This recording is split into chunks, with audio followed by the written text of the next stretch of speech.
Dairy cows were the stars of the Omaha Henry Doorly Zoo and Aquarium this weekend. 5 dairy cows representing 5 different breeds were brought in by Classic Dairy in Jansen, Nebraska to be the center of attention for Moo at the Zoo. We do it to promote dairy, to educate people about the dairy industry, why we do what we do, how we do it, how we take care of the animals, feed them. It's great interacting with the kids. They get so excited seeing a cow. I've had a lot of 4-year-old, 5-year-old kids come up and ask about the cow and what we do.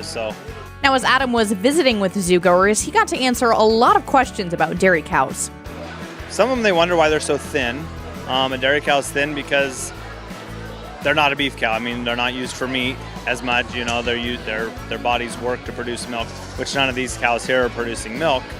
And then they just ask different things. What do they eat? Where do they live? Where do they sleep? Just typical questions a kid would ask. You interact with the kids a lot, which is really cool. Not only did the kids interact with dairy cows and farmers, they also got to meet royalty. I am the 2019 Nebraska Dairy Princess, and I basically just represent the dairy industry for the state of Nebraska and go around and mingle with consumers. If people want to talk about the dairy industry, people have questions, we're very open to answering questions and promoting the dairy industry and getting things out there that, dairy is a big part of your life. Moo at the Zoo is improving each and every year to better educate consumers about the Nebraska dairy industry. I think this event brings in some reoccurring people every year.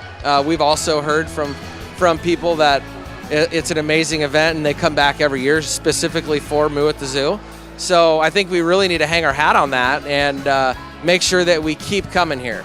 In the future, hopefully we can grow it a little bit, maybe interact with some cows and maybe have a milking demonstration. But anything that we can do to help tell our story, the better off we are as an industry. Nebraska Governor Pete Ricketts also made an appearance at Moo at the Zoo to officially proclaim June as Dairy Month in Nebraska. That proclamation was topped off by a milk toast. I'm Alex Wojcicki reporting.